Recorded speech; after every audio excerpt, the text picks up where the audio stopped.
that ball. Remember Radio with your host, Gen T. Fuck, I don't know what the fuck. Yeah, fucking Jen is a warlord. I'm fucking coming for you. Now I feel poo coming out of my bum. So it's a lot right now. Yeah, it's a lot. What's up, everybody? Welcome to I Am Sick Radio. I am your host, Gen T, Twitter and Instagram at GenT523. Yes. Before we get to the fun stuff, I just want to publicly apologize to my friend. He was not a fan of last week's concert episode. I did not mean to hurt his feelings in any way. I just, when you're tired, you're not the best version of yourself, and people make mistakes. And it was a lack of poor judgment on my part. So once again, I apologize to my friend, and I hope somewhere down the line we can be friends again. But right now he is taking a little time out for me, and I don't blame him. So I fucked up, y'all, and I'm terribly sorry for that. So, all right, now to the stuff. The pod, the super cool stuff. This is weird. I feel like I'm one of those phone operators, who's like, hey, baby, put 20 quarters in the slot, and I'll show you something.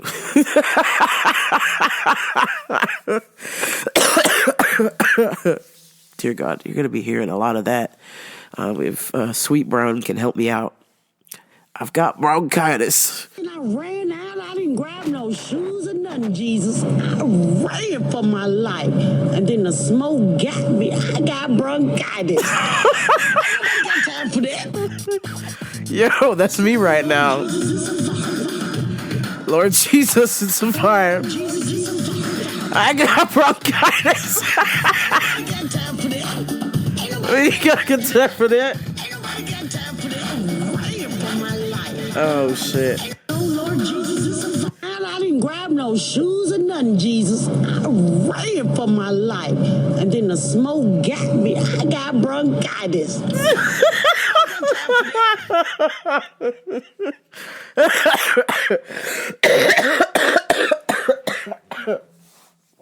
Dear God Almighty, here's to hoping I make it through this podcast. But we're gonna fucking do it, man. Shit. So your host has the bronchitis, and we're just plugging away, man. I'm just thankful I still have some of a voice. No need to feel sorry for me. I'm here for the jokes. You know what I'm saying? I'm here to make you laugh, and then I go home. You know what I mean? So anyway, I got the bronchitis, as Sweet Brown says, and so I've got to tell you about some customers of the week. And then, of course, it was my parents' 41st wedding anniversary. And then, of course, I will end the show with the fucking aliens. I saw aliens, y'all. And I don't even believe in aliens, but I saw some weird shit. And I'm going to describe it to you, and maybe y'all can tell me if this is an alien or not. But I saw some weird-ass shit on the freeway the other day, super early in the morning when I go to work. And I saw some weird-ass orb that was moving hella fast, like stupid fast, like so fast. I was doing like 80 on the freeway, trying to catch up to film it, and it was moving way faster than I was moving. It just was crazy. It just appeared, and then it didn't. So we're going to get into all of that, plus my UFC picks, and then I will end the show before I cannot breathe. So without further ado, it's time for Customers of the Week. Well, this week I had to help a gentleman who belligerently was yelling at me, and. And I was like, oh, what's going on, sir? How may I assist you? Puedo unar. And I was like, whoa, end? Yeah, end. I was like the end? Like Elfen? End. I was like, damn. I mean, this is a Thai guy. I was like, bro, you gotta clear it up for me, bro. You gotta throw like an elbow, like a 2-piece combo, so I can understand what the hell you saying. End. I need pills for end. And I was like, whoa. Were these like pills you don't need for the end? Like you trying to suicide yourself or something? What's going on, sir? He's like, no, end. And I was like, hey, sir, why don't you write it down with a pen and a paper? Because all I'm hearing you say is end. But to be fair, my ears are so stuffed up, I can barely hear anything. So he said, end. And I was like, no, okay, well, here's a pen. Write this down, right? Spell out what you're trying to tell me, bruh, so I can help you. He goes, end. E-D. And I was like, oh.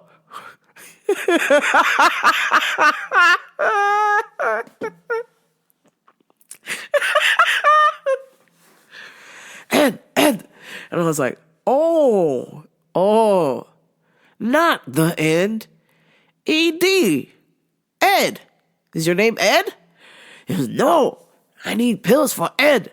And I was like, Oh, I was like, I really want to try and help you out, sir. Pills for Ed. And I was like, did you have something on hold for a friend of yours named Ed? Is it Ed, and Eddie? Mr. Ed. Ed. Pills for Ed. And I was like, oh.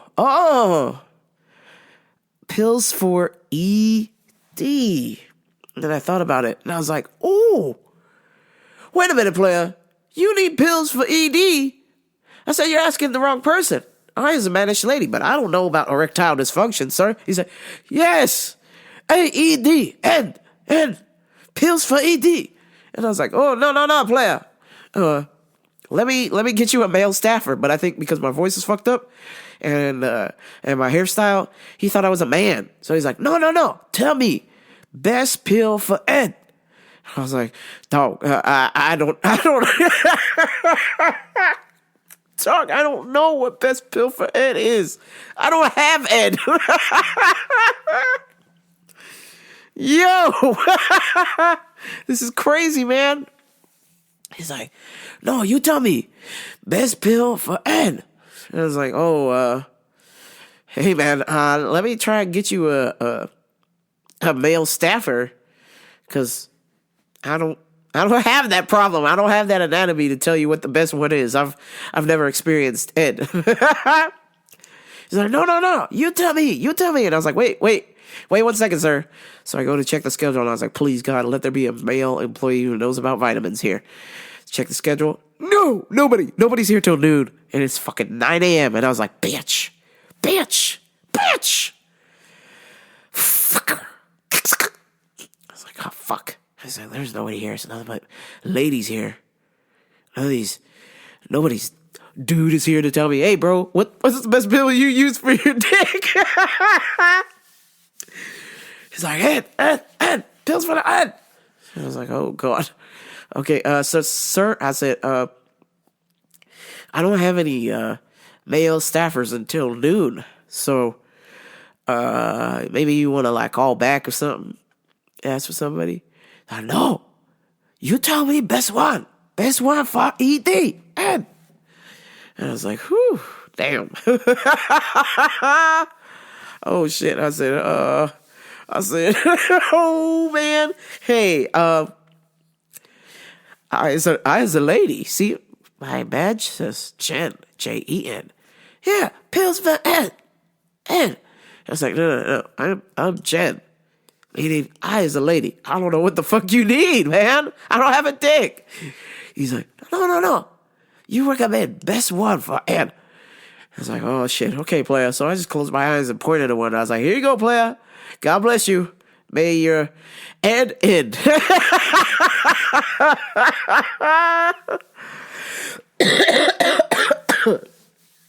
in the mornings on Sundays, we have a market, a little farmer's market going on. And oh my God, I've been waiting all summer to try this ginormous baked potato, the size of a steering wheel, okay?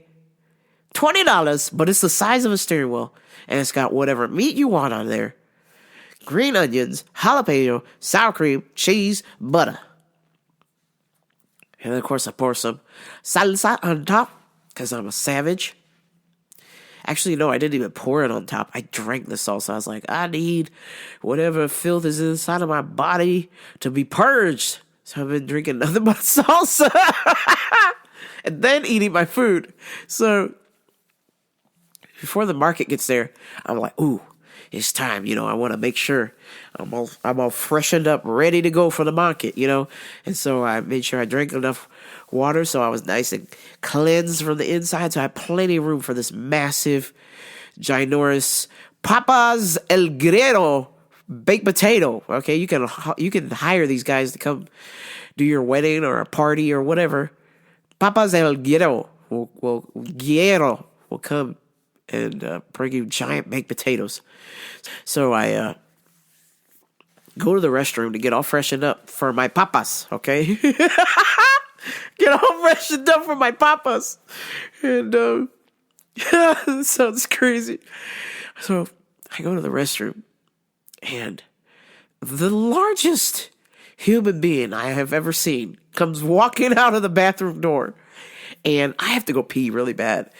And so I go to the women's restroom. That's the first door, and it's locked. And I was like, fuck. I need to go see my papas. And I want to make sure I have eliminated and I have plenty of room for the baked potato.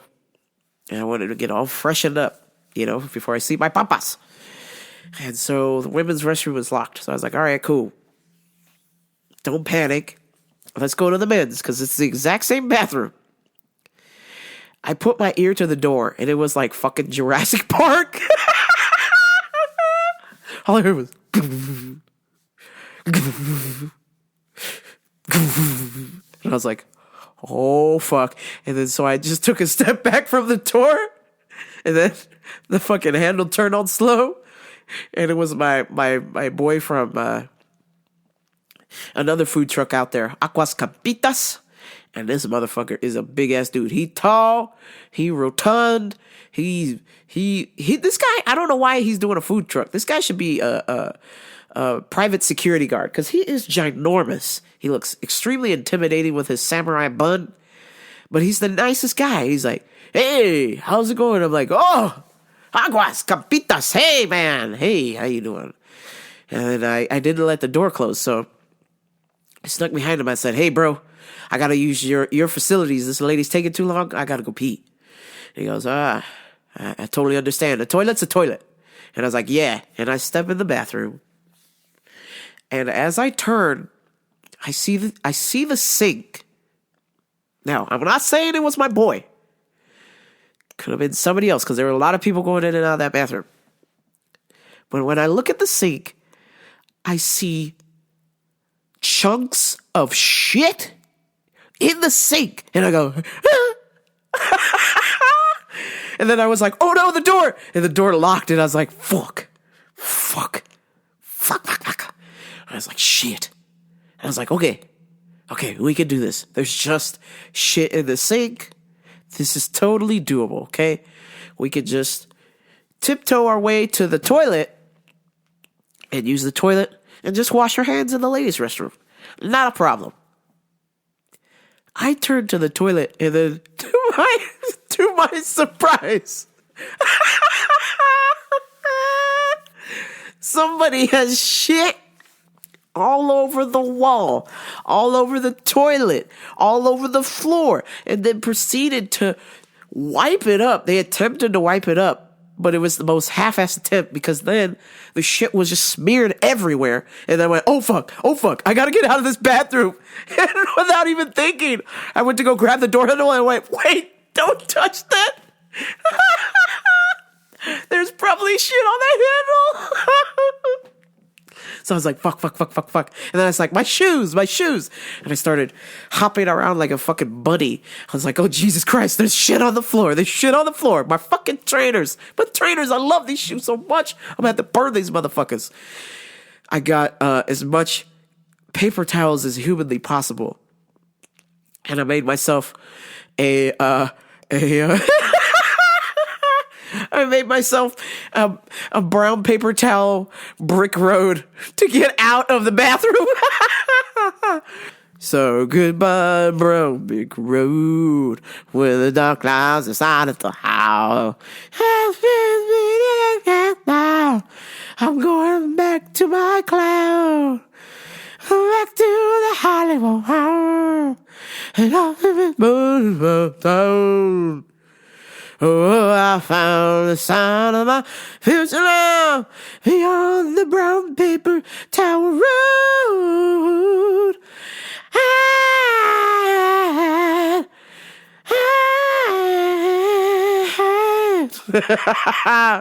All I saw was shit everywhere. I was like, Jesus Christ. Everywhere I turned, I was like, don't touch that.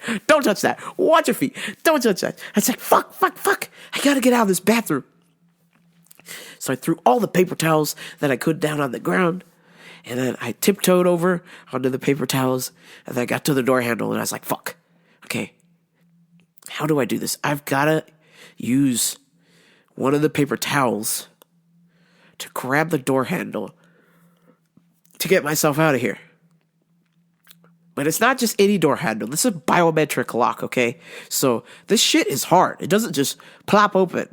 Okay, you gotta hit the lock and then unlock it. So I go over there and I get the paper towel. I was like, oh, Jesus God, I gotta fucking touch this handle with the paper towel. Okay, we can do this. And I fucking grab the handle and the paper towel slides off because there's shit on there.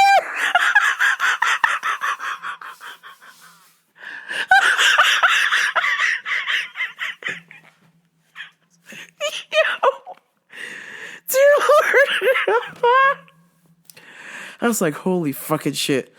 This is puts the lotion on some self shit. I gotta get the fuck up out of here, man.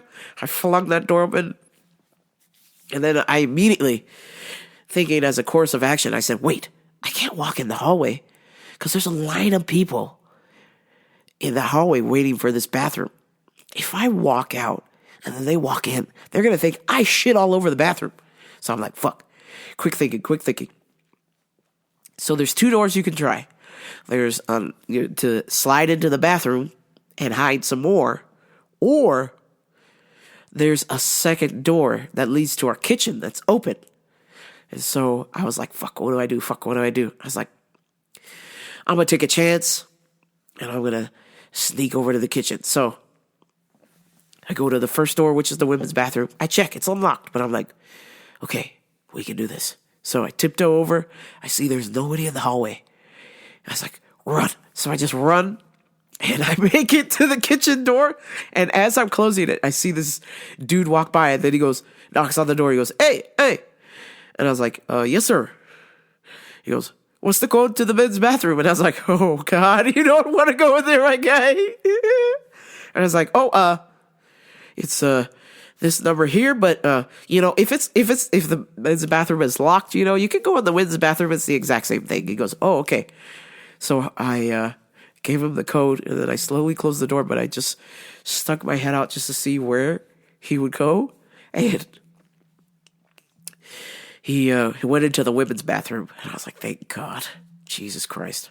That men's bathroom looked like goddamn Iraq. Like, just that shit was Desert Storm in there. I'm going to call it Shitstorm 2024. There was shit everywhere. Shit on the walls, shit on the toilet, shit in the sink, shit on the handle, shit on the floor. I was like, God damn.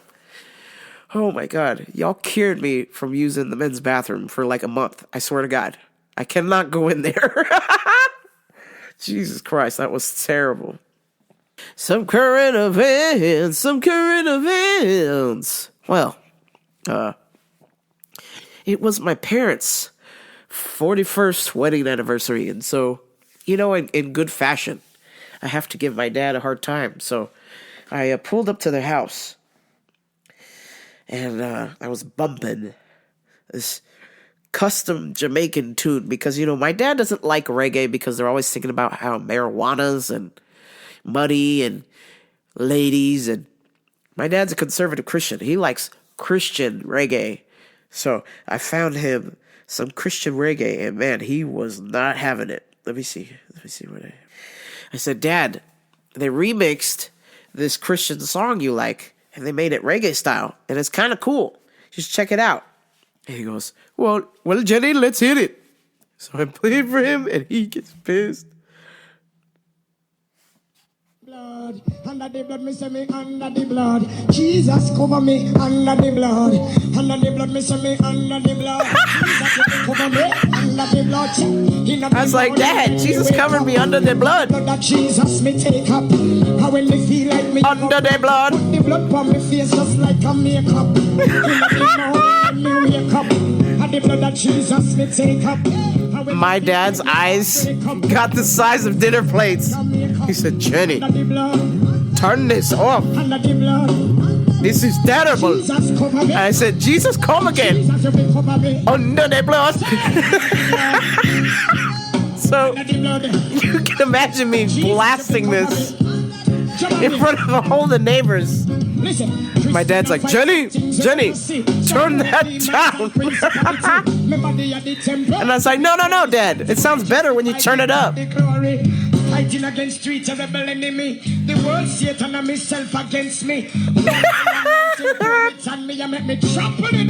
Under the blood. Under the blood. My dad was devastated. He was so mad. He's like, if you don't turn that off, I'm walking away, Jenny. Turn it off. And I was like, no, this is the best part, Dad. I was like, under the blood. Under the blood.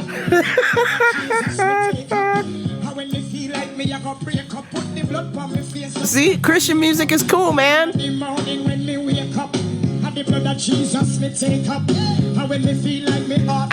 Yeah. Under the blood, under the blood. Jesus cover me. Under the blood. Jesus cover me. Yo, this guy was wildin'.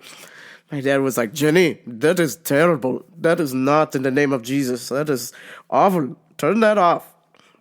I was like, okay, Dad, no big deal. And so I proceeded to ask some very important questions. But before I asked any important questions, I took them out to dinner. And, I offered to, be the chauffeur. I was like, what's that chick in Breakfast Club? Watts. Because I play drums or whatever. So I'm like, Watts. And I offered to drive my parents or driving Miss Daisy. And so, obviously I'm not that tall, but my car is pretty fucking small. So the seat is basically in the back seat.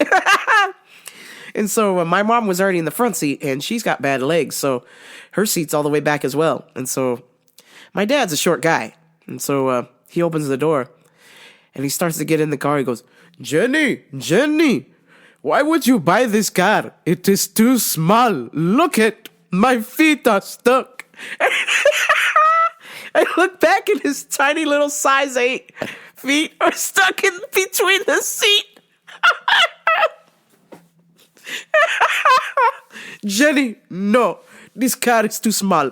I will drive us to the restaurant. I was like, Dad, nonsense. Mom's already in the car. It's already too hard for her to get in and out of the car. So she's already in. We'll just pull her seat up a little bit and we'll let you in. He's like, oh my God, Jenny, I cannot get in this car. Look at my feet. They are trapped.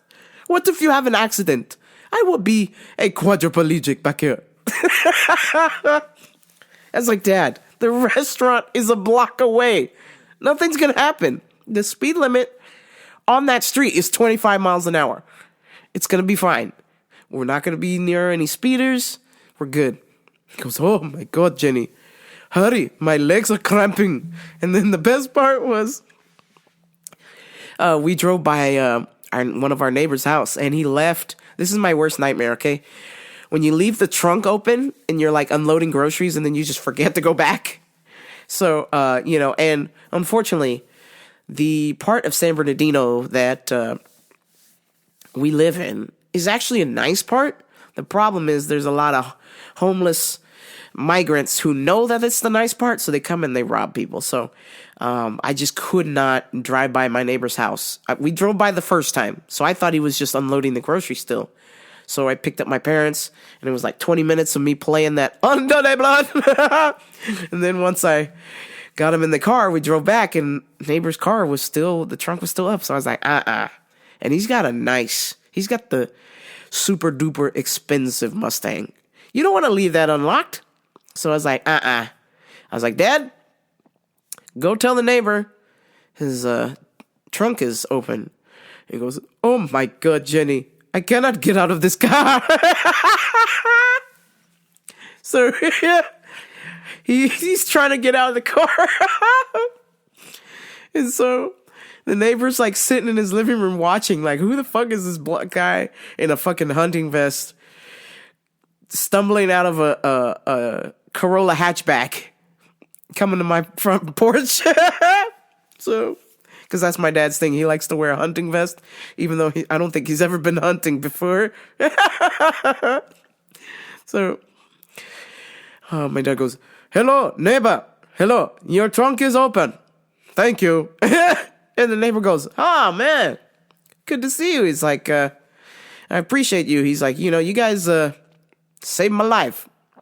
Because earlier on in the day, when I went to go pick up my mom to run errands with her, his dogs got out because it was like 80-mile-an-hour winds out here. We had them damn Santa Ana winds. The wind was blowing so bad that a rock got lodged into my bumper. I still have a rock inside of my bumper, y'all. That's how fast the winds were blowing out here. So his dogs got out. I guess the gate came unhinged or something. So my mom was out there chasing the dogs. Darling! Hello! Hello! It's like, Mom, they have names. She goes, I know, but they're cute darlings. Darling, come this way. Darling! Darling! Darling! Hello, yes. Come this way. So she got them back into the yard and then rang the neighbor's doorbell and told him, yes, excuse me, your dogs were out in the street roaming around in this windstorm. I saved them. And he goes, oh, thank you so much. My wife would have killed me if I lost the dogs.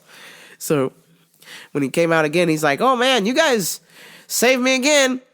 It's like, yeah, no problem. And then so my dad was trying to get in the car, and his foot got stuck, and he fell in the backseat.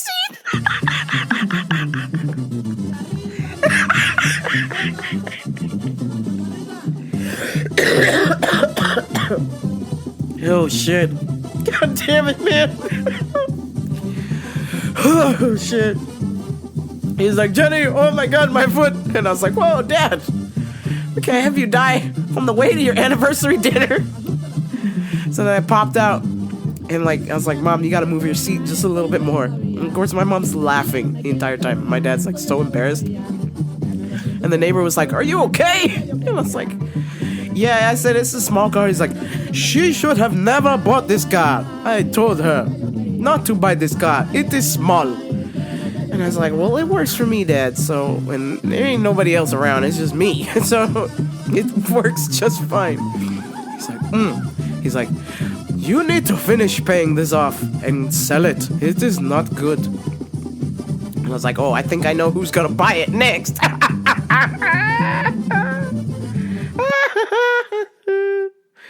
Dear Lord, oh my days. Yeah, he got real quiet after that because we know right now the Prius is basically dead. That bitch is at the morgue, toe tagged.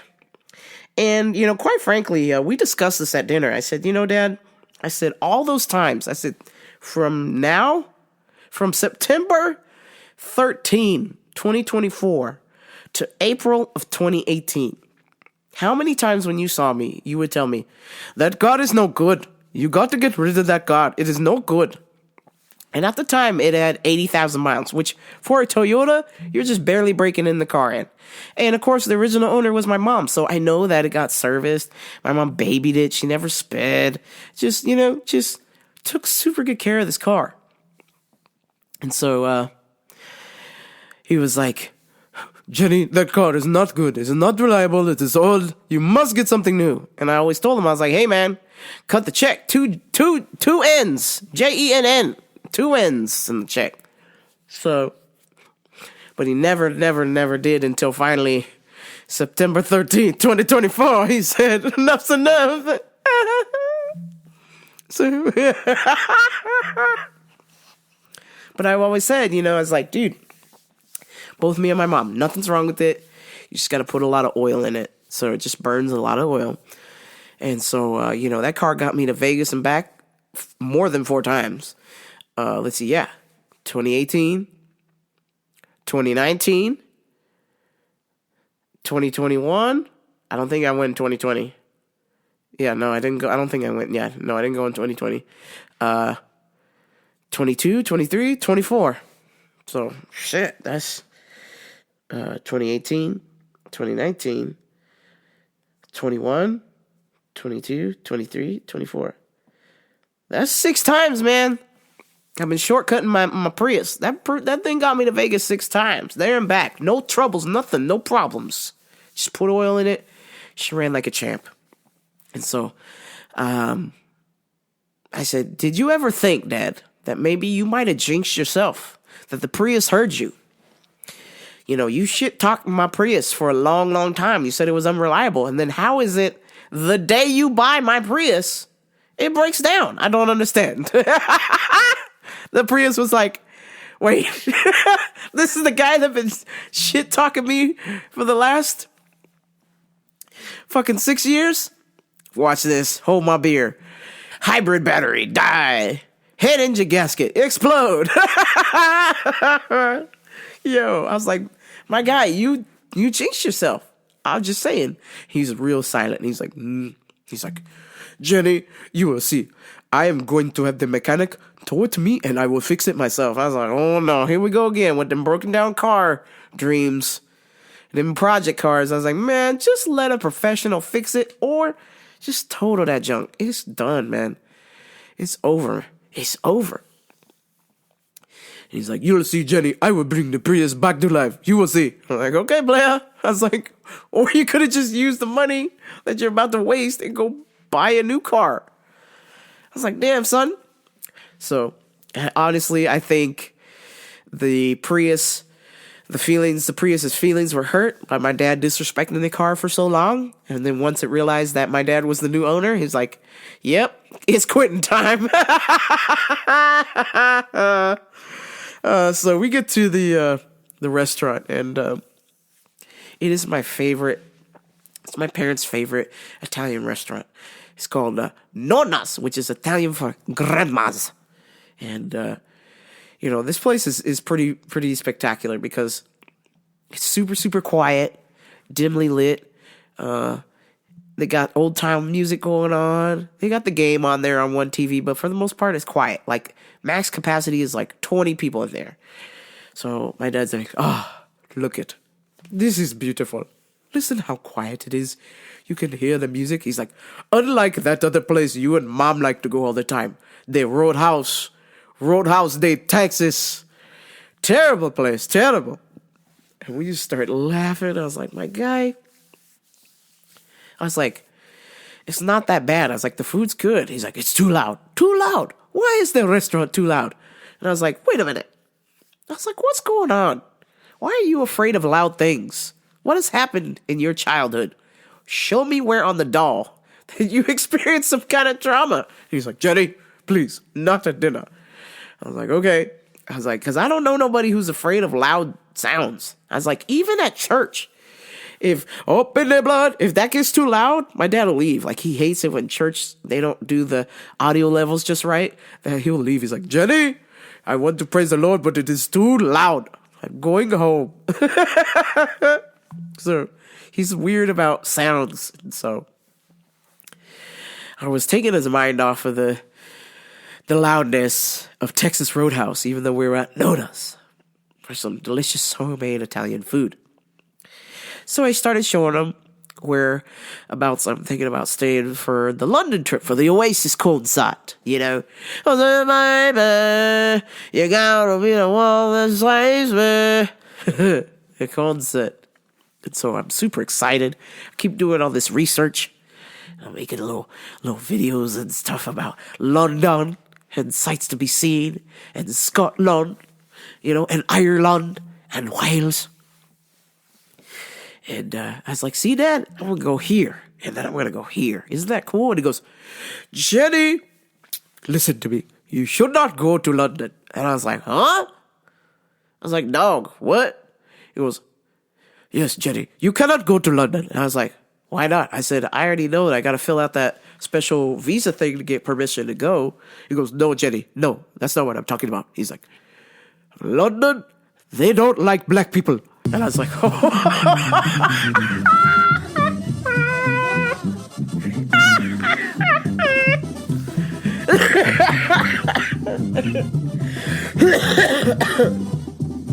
I was like, excuse me, sir.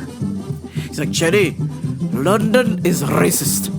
He's like, you should not go there. It's not safe, Jenny. And I was like, oh, I already know about all the pickpockets there near the touristy spots. And I'm fully prepared. I got my little fanny pack.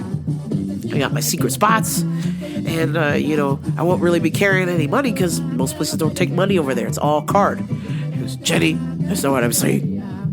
He's like, they don't like black people. When I was young, back after the World War II, and I was like, oh shit, Dad. I was like, be careful, don't date yourself now. He's like, after the war, they needed cheap Jamaican labor to go to London to help rebuild the city. And so your uncle and I snuck as stowaways on the boat to England to help rebuild the city. And it was cheap labor. And you know why we were cheap labor? Because they thought black people were less than. He's like, this was the 50s in London. And I was like, Dad, of course. You know, because they were like, you know, that was a thing. But this was the 50s too in America. Yo, y'all made Rosa Parks sit in the back of the bus. Y'all, Martin Luther King had a dream. You know what I'm saying? Like, that shit was happening here too. And he's like, no, Jenny. Way worse. Your uncle and I got caught and we got deported back to Jamaica.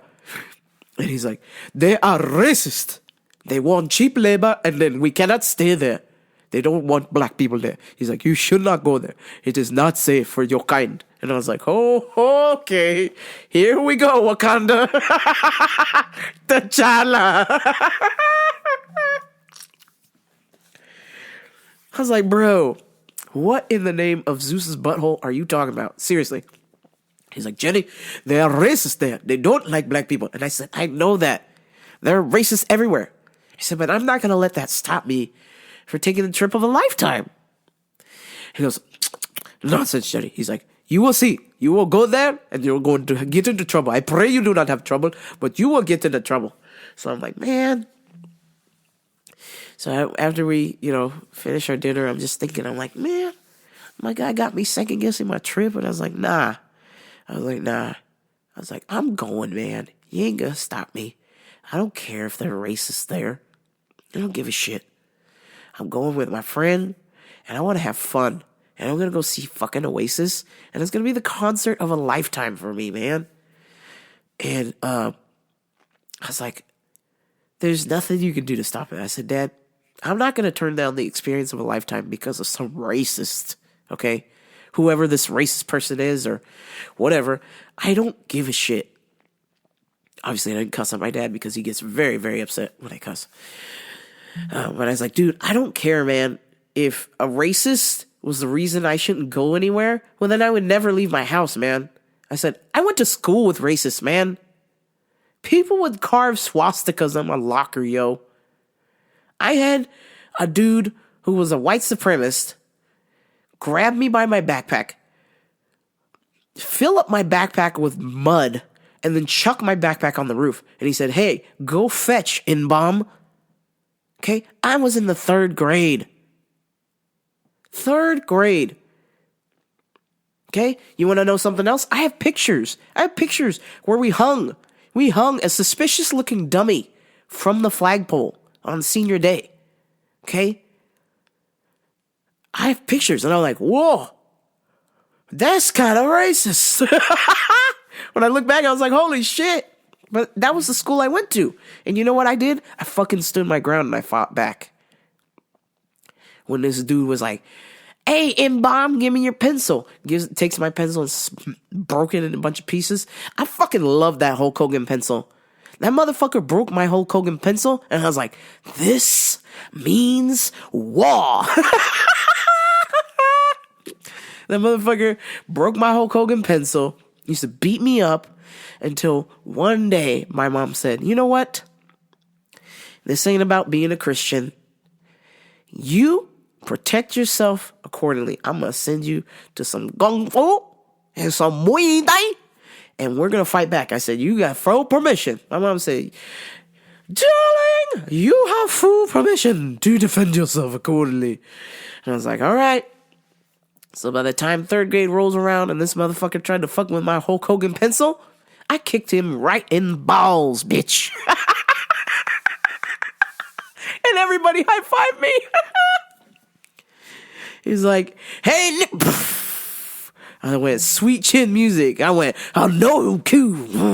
You think I'm sexy. Got the dive. Just a sexy boy. Sexy boy. I'm not your boy. Not your boy. I fucking sidekicked that bitch's dick into the next millennium.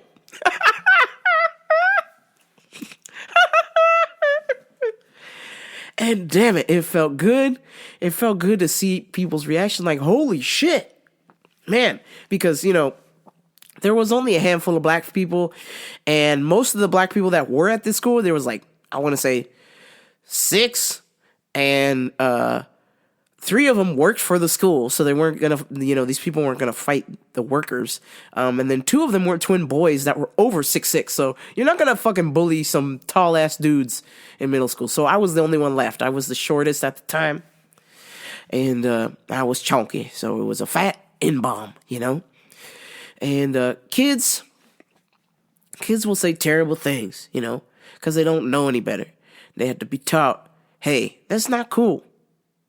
You don't get to treat somebody this way based on the color of their skin. You don't get to treat somebody this way because they fat. You know?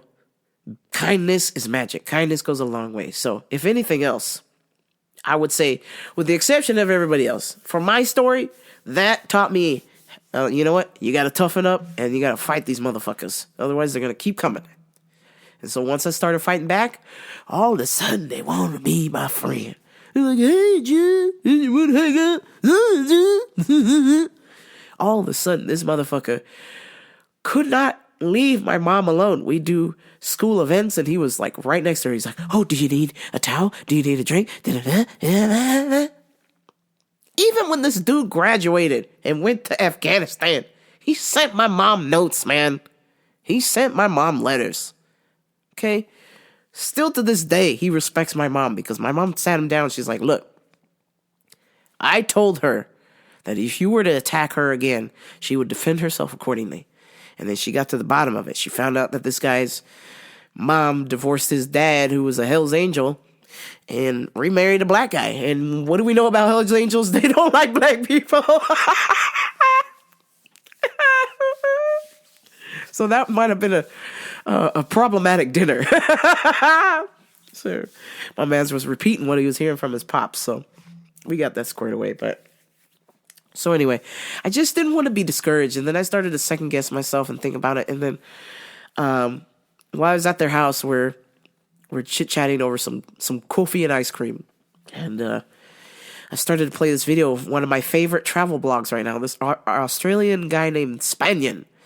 And basically his story is this guy was in the drugs, he was in the gangs, he had the worst life and turned his life around. And one of his things, his curiosity is traveling. So he goes to the worst neighborhoods. And now that he's actually made it popular to go to the worst neighborhoods. And now he's over that. So now he's just traveling, visiting the roots of where his family comes from. And so I was watching this and I was excited. I was like, man, I want to be like Spaniard. He just pulled up to William Wallace's house, yo. I was like, yo, William Wallace is real. And this guy helped Scotland gain their independence. And I was like, hell yeah, I'm intrigued. So I'm like, man, I just really want to travel. And I started to think about that more. And I was like, maybe this is a thing for me. Maybe I could start like traveling or something and recording it. So I was like, the wheels started to turn. And my dad's like, listen, stay home. Don't go to London. It's not safe. They're racist. And I was like, it's not safe anywhere, Dad. There's racists everywhere. And for me, before I die, I want to travel. I like history and I want to see the world. So London is where I'm going. 2025. You can't stop me, son. Show off, pops. So because my dad was giving me a hard time about my trip, I said, okay, well, now the tables are turning. I said, give me the best and worst moment of your 41 years of marriage. And he goes, oh, Jenny, you know you can't ask me that question. That's not fair. Your mother is here. And I was like, oh, please answer. And she goes, darling, tell us. She's like, because I have an answer. And I was like, okay, Mom, what's your thing? And she goes, darling, make sure you find a partner that will do the work with you. And I was like, ooh. And he goes, oh, is that what you think? Is that what you think? And I was like, oh, okay. I was like, look, this is a fictitious game.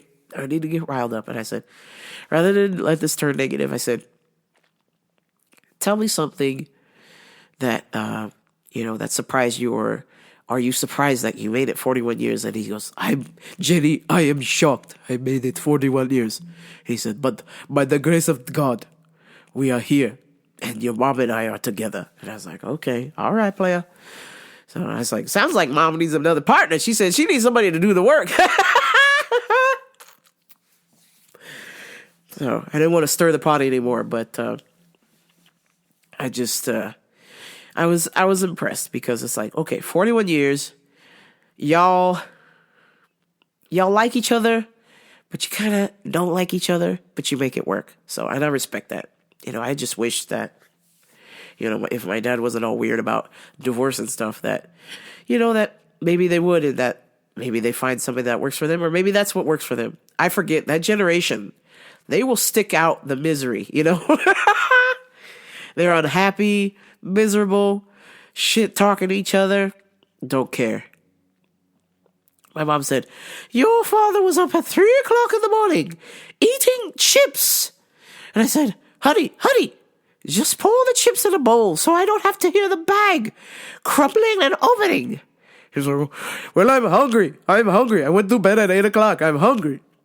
So my dad will just eat one chip and then close up the bag and then come back like 5 to 10 minutes later and we'll start to open the bag and eat another chip. And my mom will always pour out some in a bowl and then give it to him. So I was like, Dad, okay, this 41 years, this is bothering Mom. Can you please pour your chips in a bowl? And if you do decide to eat chips at 3 o'clock in the morning, open the bag one time and then close it. Don't keep opening and closing it. He's like, Jenny, I am hungry for some chips. And I was like, exactly. So what you're going to do is, and I showed him, I was like, get a Ziploc baggie and pour what you think you're going to eat in there. Don't bring the bag back to bed because it wakes up Mom. And she gets grouchy. Pour this in a Ziploc baggie or a bowl and then eat whatever you want. So my dad's the last 41 years has been eating potato chips at 3 o'clock in the morning in the dark. Like no lights on, nothing. Just all you hear is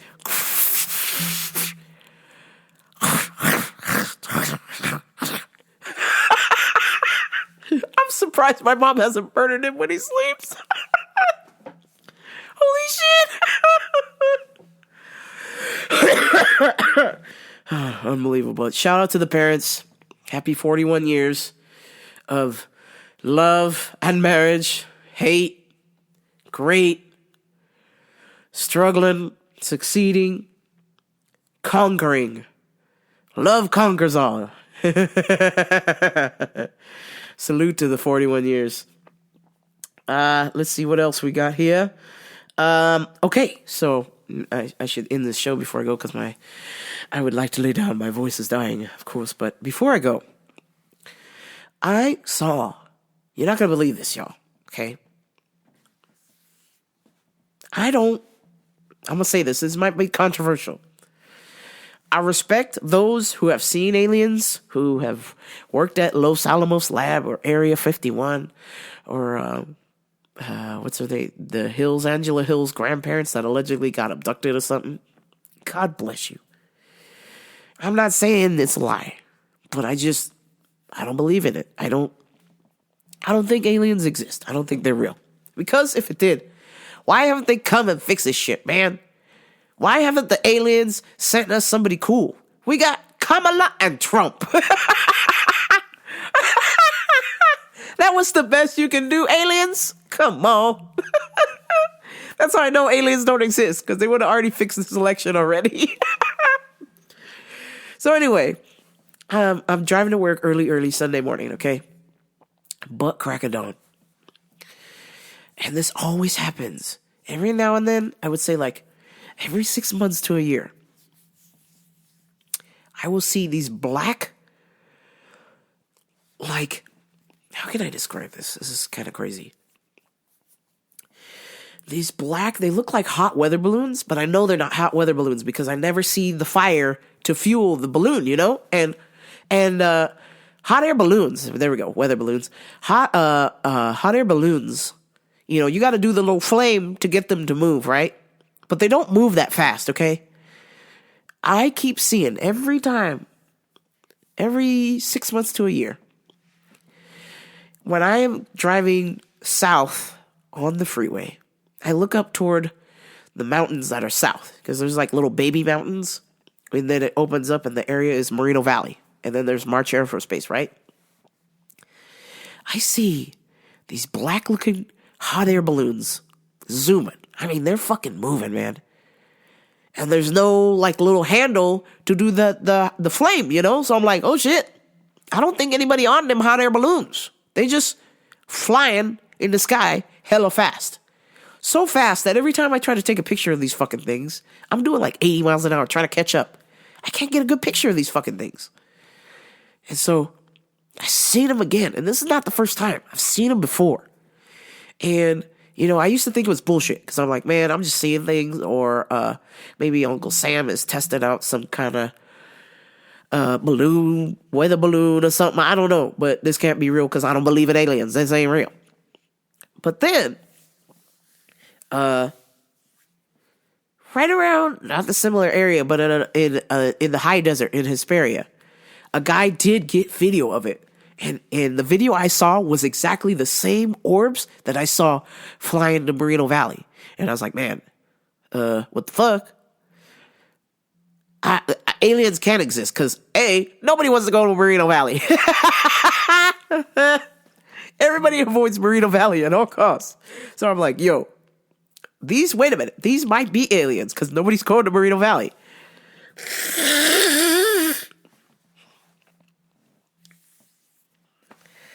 Yeah. So I'm like, damn, aliens might exist. Tom DeLonge might be onto something, yo. Because honestly, I don't believe that they're real. There's just too many inconsistencies. And then when Uncle Simon was like, yeah, they're real, I was like, oh, now I know you motherfuckers are lying. I know you motherfuckers are lying. And then, of course, anytime, you know, I listen to Joe Rogan regularly. Anytime this guy does a podcast and he starts talking about aliens, I fast forward. I can't stand it. I'm like, I don't get it, man. I don't get it. But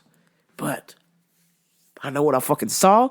And I saw these all black looking, I saw these all black looking hot air balloons with no hot air in them traveling to Moreno Valley, traveling to the March Air Force Base on the other side of the mountain. So I'm like, yo, something is up, Jack. Something is up. And it's always like a pod of 2 or 3. 2s or 3. I'm like, holy shit. This is Independence Day. It's happening. Will Smith, where are you? So I'm like, damn, these can't be real, right? This has got to be some like Chinese spy balloon or something, right? But every 6 months to a year, I see them. And it's always super, super early in the morning. And they're always moving so fast that I can't get a picture of them. What the hell are these balloons?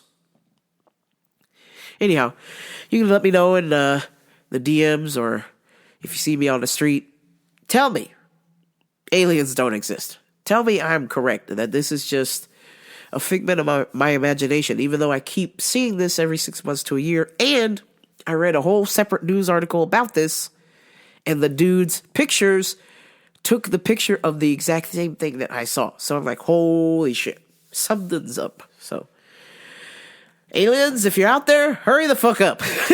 Season finale of America is fastly approaching. Oh, damn it. All right, here's my motherfucking UFC picks. I cannot take this anymore. I need to cough like a fucking banshee right now. Excuse me. Oh, fuck. Okay, here are my motherfucking UFC picks. I have Rafael Correia, Bruno Silva, Renat Fakhretdinov, Farid Basharat, Chris Baby Bear Barnett, Bruno Ferreira, Sad Nurmagomedov, Mike Tilabit Urbani, Rafael Dos Anjos, Arman Petrosyan, Magomed Ankalaev, Dan Ige, Robert Whittaker, a.k.a. Bobby Knuckles. Yeah, mate, Robert Whittaker, Bobby Knuckles. And Max Bliss Holloway, coming to bring the thunder. Alright, the motherfucking UFC is in Saudi Arabia. Shit. That means this fucking card starts at 7 a.m. Pacific Standard Time. God damn it, man. That means the main is on at 11. I'm at jiu-jitsu, motherfuckers. Hopefully I'll make it back in time to watch Max and Ilya. But if not, I'll catch a super sick replay. But thank you so much, friends, for putting up with my fucking nasally, shitty voice. Thank you so much for tuning in, folks. www.ramboberadio.com. Buy some merch if you must, or you can't afford it. I totally understand. Like, share, and subscribe to this podcast. Tell a friend, but only if they're cool, of course. Alright, folks. I will talk to you next week. Hopefully, the bronchitis will be gone, and I will be feeling much better. But if not, I'll do another goddamn show like this. Alright? I will talk to you next week. Much love. This is Rambo Burrito. I am out. Peace.